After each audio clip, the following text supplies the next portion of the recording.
Hello दोस्तों, कैसे हैं आप सभी। मुझे आशा है कि आप सभी बहुत अच्छे होंगे। तो चलिए आज के इस वीडियो में हम ये देखने वाले हैं कि आप अपने से ही अगर आप एक जनसेवा केंद्र चलाते हैं तो आप पासपोर्ट का फॉर्म कैसे अप्लाई कर सकते हैं। न्यू पासपोर्ट फॉर्म का अप्लाई कैसे करेंगे। चलिए इस वीडियो में हम लोग स्टेप बाय स्टेप देखेंगे। तो चलिए मैं चलता हूँ अपने कंप्यूटर स्क्रीन पे, तो वहां से हम लोग इसको स्टार्ट कर लेते हैं। सबसे पहले मैं आपको बता दूं कि इसमें जो न्यू पासपोर्ट होता है इसमें आपको आधार कार्ड, बैंक पासबुक और आपको आपके पास हाई स्कूल की मार्कशीट होनी चाहिए, वो मस्ट है। और निवास प्रमाण पत्र आपको बनवाना होगा। और ये इतनी चीजें अगर आपके पास है तो आप पासपोर्ट आसानी से बनवा लेंगे। तो चलिए हम आपको फॉर्म भर के दिखा रहे हैं कि कैसे कैसे आप फॉर्म को अप्लाई कर सकते हैं। देखिए दोस्तों, सबसे पहले हमें क्या करना है कि यहाँ पे आपको सबसे पहले टाइप करना होगा पासपोर्ट सेवा। पासपोर्ट सेवा यहाँ पे दिख रहा है, इसको मैं एंटर करता हूँ। यहाँ पे एंटर करने के बाद यहाँ पे सभी चीजें यहाँ खुलेंगी। तो ये ऑफिशियल वेबसाइट जो है उसी को आपको खोलना है। तो इसकी ऑफिशियल वेबसाइट यहाँ पे पासपोर्ट सेवा। अब इसको खोलने के बाद यहाँ से आपको ये सभी चीजें आपको दिख रही होंगी। तो यहाँ से आपको ये पॉपअप शो करेगा, इसको आपको कैंसिल कर देना है। और यहाँ से न्यू यूजर रजिस्ट्रेशन करना होगा और उसके बाद एग्जिस्टिंग यूजर लॉगिन पे जाना होगा। तो उसको एग्जिस्टिंग यूजर लॉगिन पे जाएंगे तो उसको एग्जिस्टिंग पे करेंगे तो आप लॉगिन कर लेंगे। और यहाँ से चेक अपॉइंटमेंट अवेलेबिलिटी, इसको भी मैं चेक करके आपको दिखाऊंगा। ट्रैक एप्लीकेशन स्टेटस, आप अपने एप्लीकेशन स्टेटस को कैसे चेक कर सकते हैं इसके बारे में भी मैं आपको इस वीडियो में समझाने वाला हूँ। तो चलिए स्टार्ट कर लेते हैं। यहाँ पे सबसे पहले आपको न्यू यूजर रजिस्ट्रेशन पे क्लिक करना होगा। उसके बाद यहाँ पे देखिए सभी चीजें आपको यहाँ पे शो करने लगेंगी। तो यहाँ पे सबसे पहले आपने घबराना नहीं है, आपको सबसे पहले यहाँ करना है, यहाँ पे पासपोर्ट ऑफिस जो लिखा हुआ है यहाँ पे आपको यहाँ पे पासपोर्ट ऑफिस जो लिखा हुआ है यहाँ पे आपको क्लिक करना होगा। प्रेजेंट रेजिडेंशियल एड्रेस पे आपको यहाँ पे जो भी आपके नजदीकी होगा उसको आपको सेलेक्ट करना होगा। उससे पहले यहाँ पे गिवन नेम है, तो यहाँ पे गिवन नेम जो भी जिस नाम से भी आप इस आईडी को बनाना चाहते हैं, जिसका भी आप अप्लाई कर रहे हैं, मैं तो कहता हूँ कि उसी की ईमेल आईडी और उसी का नंबर सब कुछ इसमें मेंशन कर देना चाहिए, तो ताकि उसे सब कुछ पता चलता रहे। तो उसके नाम से ही आपको यहाँ पे उसका नाम डालना होगा, उसका सर नेम डालना होगा और उसी व्यक्ति का यहाँ पे आपको उसका डेट ऑफ बर्थ आपको यहाँ पे फिल करना होगा। उसके बाद यहाँ पे उस व्यक्ति का ईमेल आईडी डालना होगा। उसके बाद do you want your login ID to be same as email address, तो अगर आप अपना आईडी जो है वो ईमेल एड्रेस के ही अकॉर्डिंग रखना चाहते हैं तो यहाँ पे यस करेंगे। अन्यथा अगर आपको ऐसा नहीं करना है तो यहाँ पे चेक अवेलेबिलिटी पे करेंगे। यहाँ पे आपको एक यूजर नेम डालना होगा। उस यूजर नेम को जैसे कि आप अपने फेसबुक आईडी पर बनाते हैं या फिर इंस्टा आईडी की बनाते हैं, तो वहां पे आपका एक प्रॉपर यूजर नेम बनाया जाता है, उसी तरीके से यहाँ पे भी एक यूजर नेम बनता है। तो उस यूजर नेम की हेल्प से आप जब लॉगिन करोगे तो उस यूजर नेम को ही आपको लॉगिन करना पड़ता है। तो यहाँ पे देखिए, यहाँ पे यहाँ पे आपको यूजर आईडी डालनी पड़ती है। यहाँ पे देखिए जब आप यूजर आईडी डालेंगे तो यूजर आईडी डालने के बाद यहाँ से ये अवेलेबिलिटी चेक करेगा। तो आपको चेक करना होता है, अगर अवेलेबिलिटी रहती है तो वहां पे वही आपकी आईडी मिल जाती है। यहाँ पे आपको एक पासवर्ड डालना होगा। पासवर्ड की पॉलिसी कुछ इस तरीके से है, मैं इसको क्लिक करके आपको दिखा दे रहा। तो यहाँ पे देख लीजिए यहाँ पे कुछ इस तरीके से लिखा हुआ है। यहाँ पे ये दिखा रहा है कि यहाँ पे आपको ये बताना होगा, ये बता रहा है कि password must have at least one digit 0 to 9, मतलब 0 से 9 के बीच में एक डिजिट होनी चाहिए। And one lower case A to Z, A to Z जो है उसके अंदर एक लोअर केस आपका होना चाहिए, मतलब ए लिखें या बी लिखें या सी लिखें या A to Z के बीच का जो भी अल्फाबेट आप लें उसका एक स्मॉल होना चाहिए। और एक यहाँ पे लिखा है and upper case character A to Z, मतलब कि ए से जेड के बीच में जो भी अपर केस में हो, मतलब कि उसमें कैपिटल में आपको एक लेटर लिखना होगा, कम से कम एक लेटर लिखना ही होता है, ठीक है। यहाँ पे एंड वन स्पेशल कैरेक्टर, यहाँ पे एक स्पेशल कैरेक्टर आपको यहाँ पे लिखना होता है, मतलब एक ही कैरेक्टर स्पेशल कैरेक्टर आप यहाँ पे लिखेंगे। It can contain minimum 8 character and maximum 14 character with on blank space with no blank space। तो यहाँ पे इसका कहना ये है, यहाँ पे इसका कहना है कि 8 से 14 8 to 14 कैरेक्टर के बीच में आपका जो ये पासवर्ड होगा वो इसी के बीच में होगा और वो भी बिना ब्लैंक के आप इसमें लिखेंगे। चलिए मैं इसको क्लोज कर देता हूं। अब यहाँ पे आपको पासवर्ड लिख लेना होगा और यहाँ पे कंफर्म पासवर्ड करना होगा। और यहाँ पे जैसे मैं आपको यहाँ पे बता दूं कि कैसे आप यहाँ पे पासवर्ड लिख सकते हैं, मैं उसके तरीके से आपको बता दे रहा हूँ।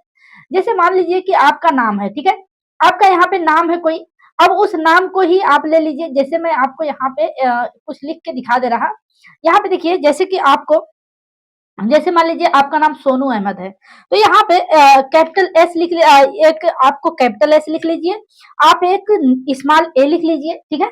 और यहाँ पे आपको करना क्या होगा, एक एट द रेट ले लीजिए, या फिर आप डॉलर का सिंबल ले लीजिए, या फिर आप परसेंटेज का सिंबल ले लीजिए, या फिर आप एंड का सिंबल ले लीजिए। ये सभी चीजें जो है वो स्पेशल कैरेक्टर में आती हैं, और यहाँ से ये स्टार भी आप ले सकते हैं। तो यहाँ ये सभी चीजें कैरेक्टर जो ये है वो स्पेशल कैरेक्टर में आते हैं। अब रही बात, तो यहाँ पे चलिए मैं डॉलर को ले लेता हूँ, और यहाँ से आपको जो भी यहाँ पे पासवर्ड जनरेट करना है, जैसे कि आप यहाँ से कोई भी नंबर यहाँ पे सेलेक्ट कर सकते हैं। अब यहाँ पे आपको देख लेना, अब यहाँ पे आपको देख लेना है कि ये सभी चीजें जो हैं वो जो ये जो कैरेक्टर्स हैं, ये सभी चीजें 8 अंक के नीचे हैं कि 8 से ज्यादा हैं। तो ये 8 से ज्यादा होनी चाहिए और 14 से कम होनी चाहिए। तो ये क्या हो गए, 2 3 और 3 5 और 7, ये 9। तो ये 9 लेटर्स हो गए। तो यहाँ पे इस तरीके से भी आप इसको कर सकते हैं, ठीक है। तो इसमें कोई खास बात नहीं है, आप पासवर्ड को अच्छे तरीके से बना लेंगे। तो चलिए मैं पासवर्ड को बना के दिखा दे रहा कि किस तरीके से आप यहाँ पे पासवर्ड को बनाएंगे, ठीक है। तो यहाँ पे हम पासवर्ड को बना लेते हैं। सभी चीजों को मैं यहाँ पे फिल करके फिर मैं आपको आगे दिखा रहा हूँ कि किस तरीके से आपको करना है। तो चलिए, हाँ, मैं इसको फटाफट से भर लेता हूँ। यहाँ पे आप देख सकते हैं कि मैंने सभी चीजों को अच्छे तरीके से फिल कर लिया है। यहाँ पे मैंने जो लॉगिन आईडी डाला है वो भी बिल्कुल करेक्ट है, वो लॉगिन आईडी बिल्कुल खाली है, तो उसको भी मैंने सेलेक्ट कर लिया। अब यहाँ से मैं रजिस्टर पे क्लिक करता हूँ। रजिस्टर पे जैसे ही क्लिक करूंगा, यहाँ पे देख सकते हैं आप कि यहाँ पे ये कुछ चीजें खुल गई हैं। यहाँ पे कह रहा है thank you for registering on the passport Seva portal to activate your account please click link email sent sent to your email ID this link will be active only 1/1/2024। तो यहाँ पे मैं उस ईमेल आईडी को खोलता हूँ और वहां से मैं इसको वेरीफाई कर लेता हूँ। अब मैंने यहाँ से इसको वेरीफाई कर लिया है, ठीक है। अब यहाँ से आपको ईमेल आईडी खोलनी है। ईमेल आईडी खोलने के बाद जैसे कि मैं यहाँ से आपको बता दे रहा कि कैसे आप ईमेल आईडी को खोलेंगे। तो यहाँ से आपको बैक जाना है, और यहाँ से आपको यहाँ पे देखिए आपका ईमेल दिख रहा होगा, तो यहाँ पे आपको अपने ईमेल को खोल देखिए, मैं यहाँ पे अपने ईमेल जीमेल जो है उस जीमेल पे खोल लेता हूँ। जीमेल को खोलने के बाद यहाँ से आपका जो भी जीमेल है वो उसमें आपने एंटर कर लिया है। एंटर करने के बाद यहाँ पे आपको पासपोर्ट एडमिन दिखेगा। यहाँ पे जैसे ही आप पासपोर्ट एडमिन पे क्लिक करेंगे, यहाँ पे आपको यहाँ पे एक लिंक शो करेगा। इस लिंक को आपको यहाँ पे क्लिक करना है। जब इस पे क्लिक करेंगे तो वो अकाउंट आपका एक्टिव हो जाएगा। तो यहाँ से आपने जैसे ही क्लिक किया, यहाँ से वो अकाउंट आपका एक्टिव हो जाएगा। यहाँ से ये यूजर आईडी मांग रहा है, तो आपको यहाँ पे यूजर आईडी दे देनी है। यहाँ पे जैसे ही आप यूजर आईडी देंगे, ये यूजर आईडी को जब आप सबमिट करेंगे तो यहाँ से ये सबमिट हो जाएगा। अब यहाँ से your account has been activated successfully, जैसे ही जो भी आपने यूजर आईडी बनाया था उसी यूजर आईडी को आपने डाला, तो यहाँ पे account has been successfully activated हो गया है। अब यहाँ से मैं आपको सभी चीजें करके दिखाऊंगा। देखिए, आपने एक जब आईडी बना लिया, तो अब यहाँ से आप रिन्यूअल भी कर सकते हैं, आप किसी का पीसीसी भी बना सकते हैं, आप अपने पासपोर्ट को नया भी बना सकते हैं इस तरीके से। यहाँ से मैं इसको होम पे जाता हूँ। होम पे जाने के बाद यहाँ से एग्जिस्टिंग यूजर लॉगिन पे जब आप आएंगे, एग्जिस्टिंग यूजर लॉगिन पे जब आएंगे तो यहाँ से आपको क्लिक करना होगा। यहाँ से आपको जब से ही आपने वहां पे सभी चीजें एक्टिवेट कर ली है, अब यहाँ पे वही लॉगिन आईडी आप डालेंगे जो भी आपने यूजर नेम बनाया था। तो चलिए मैं इस यूजर नेम को डाल लेता हूँ। अब मैंने यूजर नेम को डाल लिया है। यहाँ से मैं कंटिन्यू कर देता हूँ। कंटिन्यू करने के बाद यहाँ पे आप देख सकते हैं आपसे पासवर्ड मांगेगा, तो पासवर्ड को आपको वही फिल करना है जो कि आपने पासवर्ड को बनाया हुआ था। अब आपने पासवर्ड को जैसे ही आपने फिल किया, यहाँ पे कैप्चा जो शो करेगा उसको आप अच्छे तरीके से फिल कर लीजिए। अब यहाँ से आपने इसको लॉगिन कर देना है। लॉगिन करने के बाद यहाँ पे देखिए एंटर करेक्टली, ये जो कैरेक्टर्स थे मैंने इसको थोड़ा सा गलती कर दिया, इसको मैं फिर से रिफ्रेश कर लेता हूँ। रिफ्रेश करने के बाद यहाँ से मैं फिर से उसी पासवर्ड को डालता हूँ। अब मैंने इस पासवर्ड को डाला, यहाँ मैंने कैप्चा को गलत फिल कर दिया, तो इसमें कैप्चा को मैं सही से फिल कर लेता हूँ। अब यहाँ पे आप इसको देख सकते हैं ये क्या क्या चीजें लिखा हुआ है। तो मैं इसको एक एक करके अच्छे तरीके से मैंने इसको इस बार फिल किया है। देखिए क्या होता है। यहाँ पे लॉगिन मैंने किया, जी हाँ बिल्कुल ये लॉगिन हो गया, आपकी जर्नी स्टार्ट होती है। अब जैसे ही आपने ये सभी चीजें फिल कर ली है, फिल करने के बाद यहाँ पे आपको ये चीजें दिखने को मिलेंगी। यहाँ पे व्यू सबमिटेड एप्लीकेशन, यहाँ पे जो भी एप्लीकेशन आपने सबमिट किया होगा उस एप्लीकेशन को आप यहाँ से देख सकते हैं। व्यू सबमिट अपील, अगर आपने कोई अपील कर रखा होगा तो उसको भी आप यहाँ पे कर सकते हैं। देखिए यहाँ पे एप्लीकेशन टू होम लिखा है, इस पे आप देखेंगे यहाँ पे सेव व्यू सबमिटेड एप्लीकेशन, यहाँ पे देखेंगे यहाँ पे ये लिखा है कि अप्लाई फॉर फ्रेश पासपोर्ट या फिर री इशू ऑफ पासपोर्ट। यहाँ पे आप रिन्यूअल भी करना चाहें तो यहाँ से आप क्लिक करेंगे तो री इशू होगा, और यहाँ से पासपोर्ट, यहाँ पे पुलिस क्लियरेंस सर्टिफिकेट जो है वहां ये भी यहाँ से होगा। तो यहाँ से सबसे पहले हमने क्या करना है, हमको एक नया पासपोर्ट अप्लाई करना है, तो हम नए पासपोर्ट के लिए यहाँ पे क्लिक करेंगे। तो हम यहाँ से क्लिक करके इस नए पासपोर्ट को अप्लाई करते हैं। देखिए मैंने यहाँ पे जैसे ही क्लिक किया, क्लिक करने के बाद यहाँ पे आपने कुछ इस तरीके से खुला होगा आपका ये डैशबोर्ड। तो यहाँ पे ये पूछ रहा है कि ऑर्डिनरी पासपोर्ट बनवाना है आपको या फिर अप्लाई, यहाँ पे आपको ऑर्डिनरी पासपोर्ट नो या फ्रेश करना है, तो जो भी आपका जो भी हो, तो यहाँ से ये सभी चीजें आपको पढ़ने की जरूरत नहीं है, ज्यादा ध्यान देने की जरूरत नहीं है, क्योंकि आप इसके पढ़ाई क्या करेंगे इसमें, आप यहाँ से click here to fill the application form, आपको यहाँ पे क्लिक करना होगा। जैसे ही आपने यहाँ पे क्लिक करेंगे, आपको यहाँ पे कुछ चीजें पूछेगा, यहाँ से आपसे कहेगा कि आप अपने स्टेट को सेलेक्ट कीजिए, और यहाँ से कहेगा आप अपने जिला को सेलेक्ट कीजिए। तो चलिए मैं अपने स्टेट और जिला को सेलेक्ट कर लेता हूँ। जैसे ही मैंने अपने स्टेट और जिला को सेलेक्ट किया, अब ये चीजें खुल गई हैं। अब यहाँ से आपको सभी चीजें यहाँ पे देखने को मिलेंगी। अब यहाँ पे ये पूछ रहा है कि आप अपना पासपोर्ट फ्रेश बनवाना चाहते हैं या फिर रीयूज पासपोर्ट करवाना चाहते हैं, या फिर नॉर्मल या तत्काल आप पासपोर्ट बनवाना चाहते हैं, या फिर 36 पेज या 60 पेज का बनवाना चाहते हैं। देखिए 36 पेज या और ये 60 पेज क्या है मैं आपको बता दूं, 60 और 36 में क्या फर्क है। 36 वो लोग बनवाते हैं जो कभी कभार मतलब कि विदेश जाने के लिए अगर उनको यूज करना है, तो ये कम ही पेज का यूज करें तो अच्छा है। और अगर ये 60 पेज के वो लोग करवाएं जिनको ज्यादातर जाना आना रहता है, जिनके पास वीजा जो है वो ऐसा वीजा हो कि वो जा आ सके, जब चाहे तब जाए आए, तो इस तरीके से उनको 60 पेज का बनवाना चाहिए। अगर आप किसी कमाने के उद्देश्य से जा रहे हैं, अगर आपको विदेश जाना है सिर्फ कमाई करने के लिए, तो उस दशा में आपको 36 पेज का ही बनवाना चाहिए। चलिए यहाँ से फ्रेश पासपोर्ट और री इशू पासपोर्ट जो है, तो हमको यहाँ पे फ्रेश पासपोर्ट पे क्लिक करना होगा, क्योंकि हमें फ्रेश पासपोर्ट बनवाना है। ठीक है, तो यहाँ से हमने यहाँ पे क्लिक कर लेना है, और यहाँ पे टाइप ऑफ एप्लीकेशन पूछ रहा है, तो क्या आप नॉर्मल पासपोर्ट बनवाना चाहते हैं या फिर तत्काल पासपोर्ट बनवाना चाहते हैं। तो हमने नॉर्मल पासपोर्ट बनवाना है, तो हम नॉर्मल पे क्लिक करते हैं। ठीक है, अब यहाँ पे हमने नॉर्मल पे क्लिक कर लिया। यहाँ पे देखिए बुकलेट टाइप, तो मैंने कहा था कि आप यहाँ पे 36 ही सेलेक्ट करें। अब यहाँ पे जो ये दिख रहा है आपका, यहाँ पे नेक्स्ट करना होगा, तो चलिए हम इसको नेक्स्ट करते हैं। अब यहाँ पे नेक्स्ट करने के बाद अब यहाँ पे कुछ चीजें आपकी शो करने लगेंगी। अब यहाँ से आपको क्या क्या भरना है, मैं सभी चीजें एक एक करके आपको बता दे रहा हूँ। तो यहाँ से आप इसको देख सकते हैं, यहाँ पे गिवन नेम दिया गया है, तो जिस भी कैंडिडेट का आप फॉर्म भर रहे हैं उसका नाम यहाँ पे आप अच्छे तरीके से मेंशन करेंगे।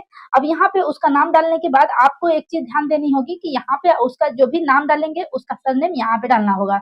तो चलिए यहाँ पे मैं आपको बता दूं कि यहाँ पे नाम और सरनेम, और यहाँ पे वो बंदा मेल है कि फीमेल है कि ट्रांसजेंडर है, ये आपको यहाँ पे सेलेक्ट करना होता है। यहाँ पे आपको मेल फीमेल या फिर ट्रांसजेंडर जो भी है आपको यहाँ पे सेलेक्ट करना होता है। और यहाँ पे you have ever been no other name, यहाँ पे आपका कोई अदर नेम तो नहीं है। अगर कोई अदर नेम है तो यहाँ पे एस करेंगे, लेकिन आपके पास उसका कोई डॉक्यूमेंट होना चाहिए कि आपका उर्फ में कोई नाम और लिखा जाता है। और यहाँ पे have you ever change your name, आप कभी अपना नाम चेंज करना चाहते हैं तो यहाँ पे नो ही रखें तो अच्छा होगा। और यहाँ पे डेट ऑफ बर्थ आपसे पूछेगा, तो यहाँ पे डेट ऑफ बर्थ यहाँ पे आपको सेलेक्ट करना होता है। अब यहाँ पे मैं आपको ये बता दूं कि यहाँ पे ये पूछ रहा है if your place of birth out of India, अगर आपका आउट ऑफ इंडिया बर्थ हो तो यहाँ पे यस पे क्लिक करेंगे। मतलब ये पूछ रहा है कि क्या आप आपका जन्म जो है वो भारत से बाहर हुआ है या भारत के अंदर, तो आपने यहाँ पे भारत के अंदर ही कहना है। ठीक है, अगर यहाँ पे यस करेंगे तो ये इसका मतलब है कि क्या आप बाहर भारत से बाहर का आपका बर्थ प्लेस है, तो यहाँ पे यस नहीं आपको करना है, यहाँ पे आपको नो ही रखना है। यहाँ पे place of birth, village, city आप अगर यहाँ पे नो किए हैं तो यहाँ पे इंडिया के अकॉर्डिंग जो भी चीजें हैं सब कुछ आपको यहाँ पे फिल करना होगा। तो सबसे पहले यहाँ पे प्लेस ऑफ बर्थ को आपको यहाँ पे फिल करना होगा। यहाँ पे ये स्टेट पूछ रहा है तो आपको यहाँ पे स्टेट मेंशन करना होगा, यहाँ पे आपको स्टेट फिल करना होगा, ठीक है। और यहाँ पे आपको डिस्ट्रिक्ट फिल करनी होगी, जो भी डिस्ट्रिक्ट आपकी होगी यहाँ पे डिस्ट्रिक्ट को आपको सेलेक्ट करना होगा। यहाँ पे ये मैरियल स्टेटस पूछेगा तो मैरियल स्टेटस में आपको जो भी है सिंगल कर दीजिए, सेपरेटेड है सेपरेटेड, मैरिड है मैरिड कर दीजिए, विधवा है विधुर है, जो भी है तो आप यहाँ पे वो सभी चीजें आपको यहाँ पे शो करने लगेंगी, ठीक है। ये देखिए विडोवर और विडो, तो ये विधवा है या फिर विधुर है, तो जो भी है आप यहाँ पे सेलेक्ट कर देंगे। सिटीजन ऑफ इंडिया भाई, तो आपका जो सिटीजन ऑफ इंडिया है तो यहाँ पे रजिस्ट्रेशन आप नेचुरलाइजेशन तो यहाँ पे नेचुरली है या फिर आप बर्थ से ही है तो आप यहाँ बर्थ पे ही सेलेक्ट रहने दें। यहाँ पे पैन कार्ड नंबर डालना होता है और यहाँ पे आपका वोटर आईडी यदि है तो यहाँ पे उसको डालेंगे। यहाँ पे पैन नंबर भी है तो यदि है तो ही आप यहाँ पे डालेंगे, अन्यथा डालने की कोई जरूरत नहीं है। अब यहाँ पे आपसे पूछ रहा है एम्प्लॉयमेंट टाइप, तो यहाँ पे आपको एम्प्लॉयमेंट टाइप पे यहाँ पे आपको सेलेक्ट पे करना है। यहाँ पे जब आप सेलेक्ट करेंगे तो सेलेक्ट करने के बाद यहाँ से आपको फिल कर लेना होगा। और यहाँ पे if either the present of case minor spouse government servant, तो यहाँ पे कोई भी अगर मतलब अगर आपकी शादी हो चुकी है तो अगर दोनों में से कोई किसी का भी अगर गवर्नमेंट जॉब है तो यहाँ उसको आपको देना पड़ता है। अब यहाँ से ये पूछेगा कि आपका एजुकेशनल क्वालिफिकेशन क्या है, तो यहाँ से आपको अपने एजुकेशनल क्वालिफिकेशन को सेलेक्ट करना होता है। अगर आप 7 से 10 के बीच हैं तो यहाँ पे करेंगे, अगर 10 से अदर आप है 10 से अधिक पास है तो यहाँ पे आप क्लिक करेंगे। बिटवीन 8 एंड 10 मतलब 8 पास है आप तो यहाँ पे आपको क्लिक करना होता है। लेकिन यहाँ पे देखिए applicant eligible for non ECR category, तो यहाँ पे आपको नो करना है, ठीक है। यहाँ पे विजिबल डिजिबल डिस्टिंग्विशिंग मार्क, तो यहाँ पे विजिबल जो भी आपके मतलब कि कहीं भी कोई भी मार्क हो ऐसा जो कि पता चले तो वहां पे इसको आपको उसको अच्छे तरीके से मेंशन करना होगा। यहाँ पे आधार नंबर पूछ रहा है, कह रहा है यदि अवेलेबल हो, यदि अवेलेबल हो तो आप यहाँ पे फिल करेंगे। तो चलिए यहाँ पे मैं सभी चीजों को एक एक करके जल्दी जल्दी फिल कर लेता हूँ। हमने सभी कुछ भर लिया है। यहाँ पे सेव माय डिटेल्स पे मैं क्लिक करता हूँ। जब मैं यहाँ पे अगर सिलेक्ट करता हूँ तो ये सभी चीजें सेव हो जाएंगी और अगर किसी वजह से अगर ये नेट डिस्कनेक्ट हो जाता है तो भी ये चीजें सभी सेव हो चुकी होंगी। तो यहाँ पे नेक्स्ट करने से पहले सेव माय डिटेल पे आपको क्लिक करना ही चाहिए। इसको क्लिक करने के बाद यहाँ से आपको फिर से नेक्स्ट पे क्लिक करना है। नेक्स्ट करने के बाद यहाँ पे सेलेक्ट आइदर आधार नंबर डिस्क्लेमर बिफोर प्रोसीडिंग, तो यहाँ पे इसको आपको सेलेक्ट करना होगा यहाँ पे आपको नेक्स्ट करने के लिए, ठीक है। जब आपने नेक्स्ट किया तो आपसे यहाँ पे सभी चीजें यहाँ से ये पूछेगा। तो यहाँ से क्या क्या पूछ रहा है, ये कह रहा है कि फादर नेम आपको यहाँ पे लिखना होगा। मिडिल नेम यहाँ पे कह रहा है कि father's legal guardian given name, यहाँ पे अपने फादर्स का नाम या फिर कोई लीगल गार्जियन हो तो उसका नाम यहाँ पे आपको लिखना होगा। और यहाँ पे सरनेम, अगर आपका आपके पिता का नाम जो फर्स्ट नेम है, मिडिल नेम है एंड लास्ट नेम है, तो अगर इस तरीके से है तो यहाँ पे फर्स्ट और मिडिल नेम यहाँ पे आपको भरना होगा और लास्ट नेम यहाँ पे आपको भरना होगा। मदर नेम पूछ रहा है, मदर नेम को आपको यहाँ फर्स्ट नेम और मिडिल नेम यहाँ पे भरना होता है, सर नेम नीचे भरना होता है। और यहाँ पे लीगल गार्जियन अगर है तो अगर लीगल गार्जियन नहीं है तो यहाँ पे इस चीज को आप छोड़ दीजिए, ठीक है। तो चलिए मैं इसको भी जल्दी से भर लेता हूँ। देखिए मैंने सब कुछ यहाँ पे भर लिया है। अब यहाँ पे मैं सेव माय डिटेल्स पे क्लिक करता हूँ। जैसे ही मैं सेव माय डिटेल्स पे क्लिक करता हूँ इसके बाद मुझे नेक्स्ट करना होगा, तो मैं नेक्स्ट पे क्लिक कर लेता हूँ। अब ये सभी चीजें सेव हो गई हैं। अब यहाँ पे मैं नेक्स्ट करता हूँ। नेक्स्ट करने के बाद ये देखिए कुछ इस तरीके का पेज खुलेगा आपका। तो जब ये ऐसा खुलेगा तो यहाँ पे आपको क्या करना है, सबसे पहले आप ध्यान देने वाली यहाँ पे ये चीजें हैं। कह रहा है if your present address out of India, अगर आपका जो एड्रेस है आउट ऑफ इंडिया है तो यहाँ पे आपको ऐसे सेलेक्ट करना होगा। अगर आपका आउट ऑफ इंडिया नहीं है तो यहाँ पे नो ही रहेगा, कोई दिक्कत नहीं होगी। अब यहाँ पे house number and street name, यहाँ पे कह रहा है कि house number and street name यहाँ पे आपको भरना है और यहाँ पे ये 48 कैरेक्टर के बीच का ही होना चाहिए। तो आपको यहाँ सभी चीजें मेंशन करनी है और यहाँ पे विलेज, टाउन और सिटी का नाम यहाँ पे डालना है और ये सभी चीजें आपकी पहले से ही यहाँ पे फिल होंगी।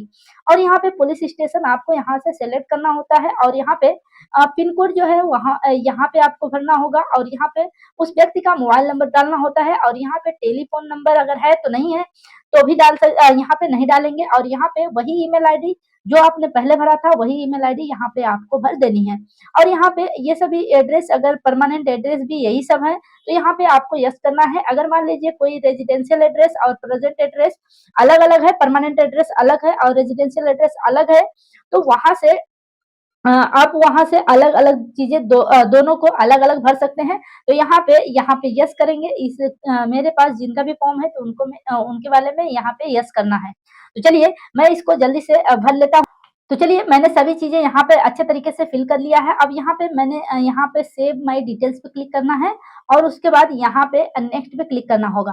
तो चलिए मैं सेव माय डिटेल्स पे क्लिक कर लेता हूँ। यहाँ पे क्लिक करने के बाद यहाँ पे आई एग्री रिसीव, जो भी यहाँ पे जो भी प्रतिक्रिया होगी वो सभी इसी मोबाइल नंबर पर ये सभी यहाँ एसएमएस के थ्रू मिल जाएंगी। तो यहाँ पे मैं ओके कर लेता हूँ। फिर से यहाँ पे ये कह रहा है कि please note will be not RPO after saving this, मतलब कि जो भी चीजें हैं आपको सभी चीजें यहाँ पे नोट करके रख लेनी है, जो कि अगर एक बार यहाँ पे अगर गलत हो जाता है तो आपको फिर से उसी यूजर नेम पर आप क्लिक करेंगे तो वहां से सभी चीजें यहाँ पे आप निकाल सकेंगे। ठीक है, यहाँ पे ओके कर देना होगा। अब ओके करने के बाद यहाँ से आपको नेक्स्ट करना है। ठीक है, अब नेक्स्ट करने के लिए यहाँ पे आपको ओके करेंगे। अब यहाँ पे नेक्स्ट हो गया। नेक्स्ट करने के बाद यहाँ पे देखिए नेम और एड्रेस, तो आपका ही यहाँ पे नाम और एड्रेस जो कि इमरजेंसी कांटेक्ट के लिए है, कि इमरजेंसी में कोई भी कांटेक्ट करना चाहे तो वो किस तरीके से इमरजेंसी कांटेक्ट कर सकते हैं। तो उसमें आपको ऐसा नंबर डालना है जो कि अगर पुलिस वेरिफिकेशन हो या फिर सीआईडी वेरिफिकेशन हो, उन सभी चीजों में अगर कोई कॉल करे तो वो कॉल तुरंत पिक हो जानी चाहिए। अब यहाँ से आप उन्हीं का नाम और यहाँ पे एड्रेस डालें। अगर आप अपना नाम और एड्रेस भी डालते हैं तो भी कोई दिक्कत नहीं है। और यहाँ पे मोबाइल नंबर को आपको यहाँ पे फिल करना होगा और यहाँ पे ईमेल आईडी को फिल करना होगा। तो चलिए मैं जल्दी से इस चीज को फिल कर लेता हूँ। इन सभी चीजों को मैं फिल कर लेता हूँ तुरंत। देखिए मैंने सभी चीजें यहाँ पर फिल कर लिया है। अब मैं यहाँ सेव माय डिटेल्स पे करता हूँ क्लिक और उसके बाद मुझे यहाँ पे नेक्स्ट पे क्लिक करना होगा। अब मैं यहाँ पे नेक्स्ट जैसे ही क्लिक करूंगा यहाँ पे बहुत सी चीजें खुल गई। यहाँ पे इसने खोला कि you have ever hold are identity certificate, अगर आपका कोई आइडेंटिटी सर्टिफिकेट नहीं है तो यहाँ पे होल्ड पे रखें। और यहाँ पे previous current diplomatic official address, तो यहाँ पे आपने डिटेल्स पे क्लिक करना है। यहाँ पे डिटेल्स पे आप क्लिक करें या फिर यहाँ पे नो पे, तो यहाँ पे आपको इसी पे क्लिक करना है। और यहाँ पे ये कह रहा है कि आपका ये you have ever applied passport but not issued, मतलब कि आपने पहले पासपोर्ट बनवाया था लेकिन वो इशू नहीं हुआ, तो ऐसी कोई बात नहीं है। तो यहाँ पे आपने नो क्लिक करना है। अब यहाँ पे सबमिट माई डिटेल्स पे क्लिक करेंगे आप। जैसे ही आप यहाँ पे सबमिट माई डिटेल्स पे करेंगे तो ये फिर से सेव हो गया। अब यहाँ पे नेक्स्ट पे क्लिक करना है। नेक्स्ट पे क्लिक करने के बाद ये सभी चीजें आपको यहाँ पे दिखेंगी। तो इन सभी चीजों में आपको सीधा सीधा यहाँ पे सभी चीजों में नो नो नो नो कर देना है। ठीक है, सभी चीजों में आपने नो नो करना है, क्योंकि इन सभी चीजों में ऐसी ही चीजें हैं जिसमें आपका आंसर नो ही होता है। क्योंकि क्रिमिनल एक्टिविटी वगैरह सभी चीजें पूछते हैं तो उसमें सभी भी मैं थोड़ा थोड़ा पढ़ के आपको बता भी दे रहा हूँ। यहाँ पे कुछ चीजें you have been ever refused denied passport, तो यहाँ पे ये सभी चीजें हैं जो कि नो ही आंसर होता है उसका। तो यहाँ पे सेव माई डिटेल्स पे क्लिक करना होगा और यहाँ पे जैसे ही आप सेव माई डिटेल पे क्लिक करेंगे अब आपको यहाँ पे नेक्स्ट पे क्लिक करना होगा। अब यहाँ पे आप अच्छे तरीके से आप देख सकते हैं जो कि आपका पासपोर्ट बन के तैयार होगा, उनमें यही सभी चीजें आपको यहाँ पे देखने को मिलेंगी।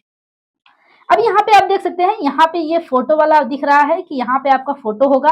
ठीक है, और यहाँ पे आपका जो भी चीजें हैं, यहाँ पे पासपोर्ट नंबर, जब आपका पासपोर्ट प्रिंट होकर आएगा तो यहाँ पे आपका पासपोर्ट नंबर होगा और यहाँ पे आपका सभी चीजें यहाँ पे आपका सरनेम और यहाँ पे आपका नेम दिखेगा और यहाँ पे इंडियन रेजिडेंस है, राष्ट्रीयता जो है आपकी वो इंडियन है और यहाँ पे आपका जेंडर होगा और यहाँ पे सभी चीजें आपकी होंगी। यहाँ पे आपका एड्रेस होगा, तो जो भी आपका बर्थ ऑफ प्लेस होगा वही आपका एड्रेस होगा। तो यहाँ पे ये आपका एड्रेस दिखेगा और यहाँ पे जब आपका पासपोर्ट जारी होकर आएगा तो वो जारी का दिनांक होगा, जिस डेट में आपका पासपोर्ट जारी होगा वो डेट यहाँ पे आपको दिखेगी।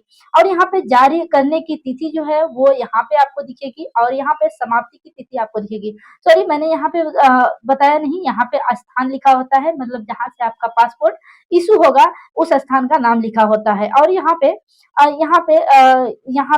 पिता का नाम होता है और यहाँ पे माता का नाम होता है, और यहाँ पे यदि आपका कोई स्पाउस रहता है तो यहाँ पे उसका नाम शो करता है।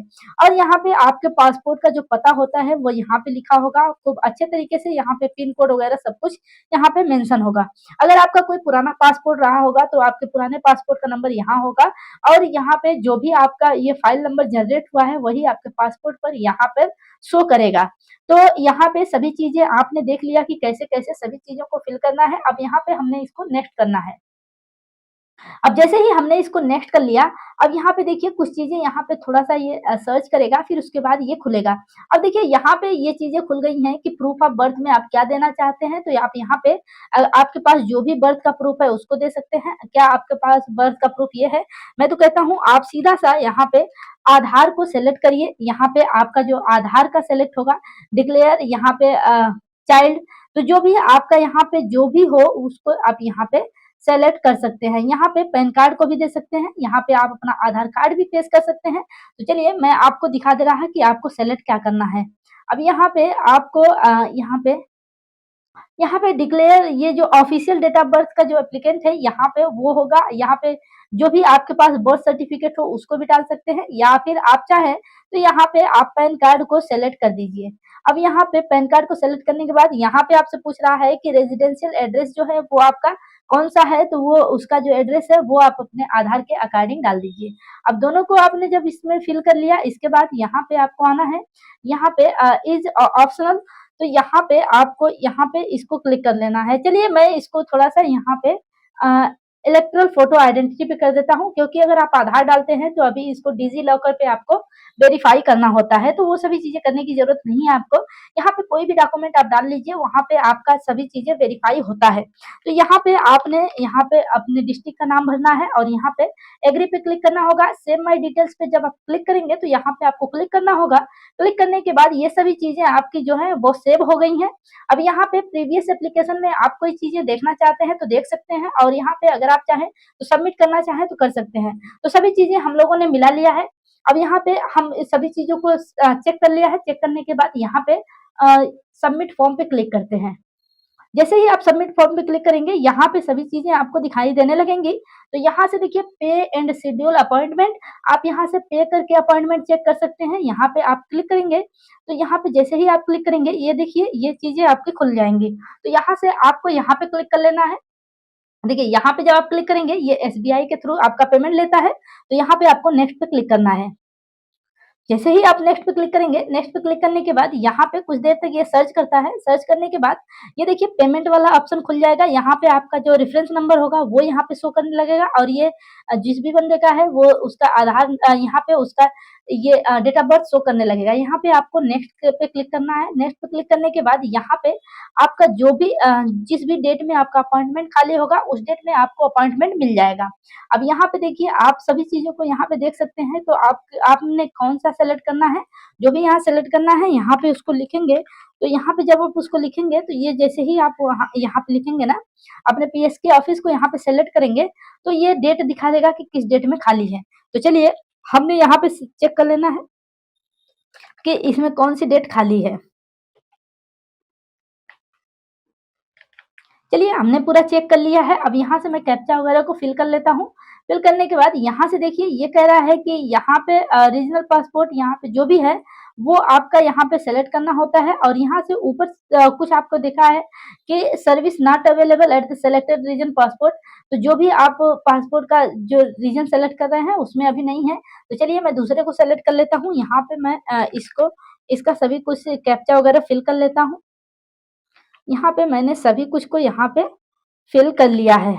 फिल करने के बाद यहाँ पे नेक्स्ट पे क्लिक करना होगा। नेक्स्ट पे क्लिक करने के बाद यहाँ से आप देख सकते हैं कि सभी चीजें मैंने यहाँ पे अच्छे तरीके से भरा होगा, तो ये सभी चीजें ये आपकी आ जाएंगी। यहाँ पे देखिए पेमेंट अमाउंट जो दिखा रहा है 1500 रुपए दिखा रहा है, इसको आप देख सकते हैं। और यहाँ से सेलेक्ट अपॉइंटमेंट डेट ये कह रहा है, तो यहाँ से जब आप क्लिक करेंगे तो जो चीजें ये ग्रीन है वही आपका अपॉइंटमेंट का ये है। तो ये जो भी आपका अपॉइंटमेंट का होगा उसी को आपको ग्रीन वाले को क्लिक करना है। अगर आप ग्रीन वाले को नहीं क्लिक करते, ये रेड वाले को क्लिक करते हैं, तो ये सभी चीजें जो है वो खाली नहीं है। तो यहाँ आपने कोई सा भी क्लिक कर लेना है। क्लिक करने के बाद यहाँ से अपॉइंटमेंट बुक कर लेना है और यहाँ से पेमेंट पे आपको क्लिक कर देना है। अब यहाँ पे कह रहा है after online payment will be see confirmation message on the appointment booking is such a confirmation message is not displayed please log again. अगर मान लीजिए कि आप पेमेंट करते हैं और वो कंफर्मेशन जल्दी से नहीं दिखा रहा है, तो फिर से आप उसको लॉग आउट करके फिर से उसको लॉग इन करेंगे। तो लॉग इन करने के बाद वहां से सभी चीजें आपको दिखने लगेंगी। अब यहाँ पे अंडरस्टैंड पे जब क्लिक करेंगे तो ये सभी चीजें खुल चुकी हैं। अब यहाँ से ये पूछ रहा है कि आप किस तरीके से पेमेंट करना चाहते हैं। चलिए मैं आपको इस सभी चीजों में बता देता हूँ। देखिए, अगर आप अपने नेट बैंकिंग से क्लिक करते हैं, अगर स्टेट बैंक के नेट बैंकिंग से करेंगे तो आपका कोई भी चार्ज नहीं कटेगा। अगर आप किसी और बैंक से करते हैं तो यहाँ पे आपका 6 रुपए चार्ज करता है। और यहाँ पे अगर क्रेडिट कार्ड आप यूज करते हैं तो यहाँ पे 26 रुपए 55 पैसे कटेंगे। अगर आप यूपीआई यूज करते हैं तो यूपीआई यूज करने में यहाँ पे आपका 0 पैसा लगता है। तो यूपीआई सबसे आसान होता है। यहाँ पे आपको नेक्स्ट पे क्लिक करना है। नेक्स्ट पे क्लिक करने के बाद यहाँ से देखिए आपका सभी चीजें यहाँ पे शो करने लगेगा। यहाँ से जो भी आपका बारकोड दिख रहा है, इस बारकोड पे आपने क्लिक करना है। और यहाँ से बारकोड जैसे ही क्लिक दिखेगा, आपके पास जो भी हो, गूगल पे, फोन पे या फिर पेटीएम, यहाँ से आपको बारकोड को स्कैन करना है। स्कैन करने के बाद जब आपने इसको स्कैन कर लेंगे तो यहाँ से ये चीजें, जब आप पेमेंट कर लेंगे, दोबारा से लॉगिन करेंगे तो फिर इसी तरीके का खुलेगा। तो फिर से आपको क्या करना है, व्यू सेव्ड सबमिटेड एप्लीकेशन, जो फॉर्म आपने सबमिट किया होगा उसको यहाँ पे आप देख सकते हैं। और यहाँ पे जैसे ही आप क्लिक करेंगे, इस पे चेक मार्क पे आप क्लिक करेंगे तो यहाँ से सभी चीजें आपको दिखेंगी। अब यहाँ से क्या क्या दिख रही हैं, यहाँ पे आप देख सकते हैं। देखिए, view print submitted form, submit जो आपने फॉर्म को सबमिट किया है उसको आप यहाँ पे देख सकते हैं। यहाँ पे अपलोड सपोर्टिंग डॉक्यूमेंट, अगर आपने कोई डॉक्यूमेंट अपलोड किया होगा तो यहाँ पे प्रिंट एप्लीकेशन रिसिप्ट, यहाँ पे जब आप इसको क्लिक करेंगे तो यहाँ पे क्लिक करने के बाद आपका जो रिसिप्ट नंबर है वो यहाँ पे आपको दिखेगा। यहाँ पे देख सकते हैं आपका जो रिसिप्ट नंबर है वो यहाँ पे दिख रहा है। मैंने पेमेंट कर दिया था। अब उसके बाद मैंने जब पेमेंट किया तो यहाँ पे ये जो चीजें आपको सभी चीजें दिख रही हैं, तो यहाँ पे सभी चीजें आपको दिखेंगी। और यहाँ पे आपको अपॉइंटमेंट डिटेल दिखेंगी, आपको यहाँ पे डेट दिख रही होगी, और यहाँ पे अपॉइंटमेंट आईडी, और यहाँ पे रिपोर्टिंग टाइम जो है वो यहाँ पे आपका शो कर रहा होगा। इसको आप यहाँ से प्रिंट करके भी दे सकते हैं कस्टमर को। यहाँ से आप प्रिंट करेंगे तो ये चीजें थोड़ा सा ये टाइम लेगा। अब यहाँ से आप प्रिंट रिसिप्ट पे क्लिक करेंगे। रिसिप्ट प्रिंट पे क्लिक करने के बाद यहाँ से आपका जो अपॉइंटमेंट की स्लिप है वो यहाँ से प्रिंट हो जाएगी।